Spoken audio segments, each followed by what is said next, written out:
قاری سورہ یاسین تو بہت ہے، لیکن صاحب سورہ یاسین بننا ذرا مشکل ہے۔ قاری اسے کہتے ہیں کہ جو زبان پر تلاوت قرآن کو جاری کرے، لیکن صاحب سورہ یاسین یا صاحب قرآن وہ ہوتا ہے کہ جو اپنے وجود میں قرآن کو اتار لے، اور صاحب اسے کہتے ہیں کہ جس کی ہمراہی میں آپ زندگی گزار رہے ہوں، یعنی آپ کی باڈی لینگویج بتائے کہ یہ صاحب سورہ یاسین ہے، یہ قرآنی انسان ہے۔ جس طرح آپ نے دیکھا ہوگا کہ بعض اوقات کوئی سنگر ہوتا ہے، اسے زبان سے کہنے کی ضرورت نہیں ہوتی کہ وہ سنگر ہے، وہ گانے گاتا ہے، اس کی باڈی لینگویج بتاتی ہے کہ وہ سنگر ہے۔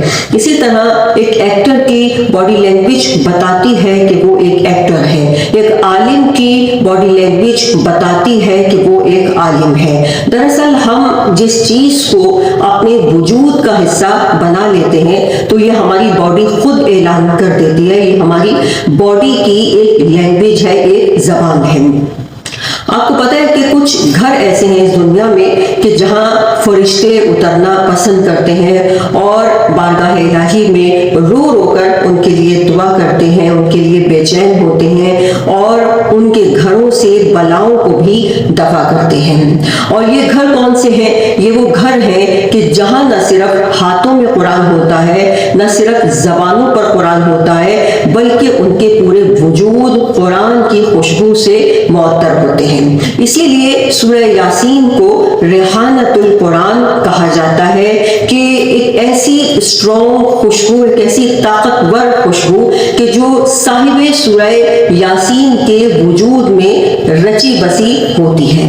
اب دیکھیے، ہم اپنے گھروں سے بھی صاحب سورہ یاسین بن سکتے ہیں۔ دراصل سب سے یہ سمجھ لیجیے جو بڑی عبادت گاہ ہے وہ ہمارا اپنا گھر ہے، اور سب سے بڑا جو جہاد کا میدان ہے وہ ہمارا اپنا گھر ہے کہ جہاں آپ مختلف لوگوں کے ساتھ ریلیشن شپ میں ہوتے ہیں اور صبح سے شام تک ایک جہاد کی صورت ہوتی ہے۔ کبھی آپ کو زبان سے جہاد کرنا پڑتا ہے، کبھی ہاتھوں کو کنٹرول کرنا پڑتا ہے، کبھی جذبات اور احساسات کو کنٹرول کرنا پڑتا ہے۔ تو سمجھ لیجیے کہ سب سے بڑی جو ثواب کی فیکٹری ہے وہ خدا نے ہمارے گھر میں لگا رکھی ہے۔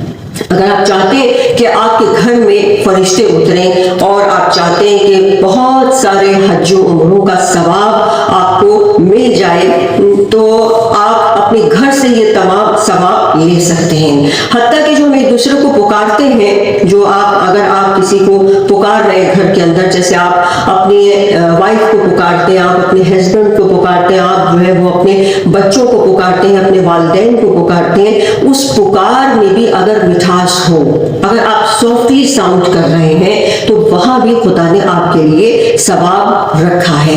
دراصل ہمارے معصومین علیہ السلام اپنے چاہنے والوں کو جو معیار دے کے گئے، جو اسٹینڈرڈ دے کے گئے ہیں وہ بہت بلند ہے۔ وہ اپنے چاہنے والوں کو کیسا دیکھنا چاہتے ہیں؟ وہ اپنے چاہنے والوں کو حبیب نجار، یہ جو شہید سورہ یاسین ہیں، ان کی طرح دیکھنا چاہتے ہیں، یا جناب حزقیل کہ جو مومن آل فرعون ہیں ان کی طرح سے دیکھنا چاہتے ہیں۔ اگر کوئی آپ کو برا کہے تو آپ جواب میں اسے برا کہہ سکتے ہیں، لیکن اگر آپ کو صاحب سورہ یاسین بننا ہے تو آپ کو اپنے آپ کو کنٹرول کرنا پڑے گا۔ اگر آپ کو کوئی مارے تو آپ جواب میں اسے مار سکتے ہیں، لیکن اگر آپ کو صاحب سورہ یاسین بننا ہے تو آپ کو کنٹرول کرنا پڑے گا۔ اگر آپ کو کوئی گالی دے تو آپ جواب میں گالی دینے کی آپ کو اجازت نہیں ہے۔ صاحب سورہ یاسین بننے کے لیے اپنے اندر آپ کو تواضع پیدا کرنی پڑے گی۔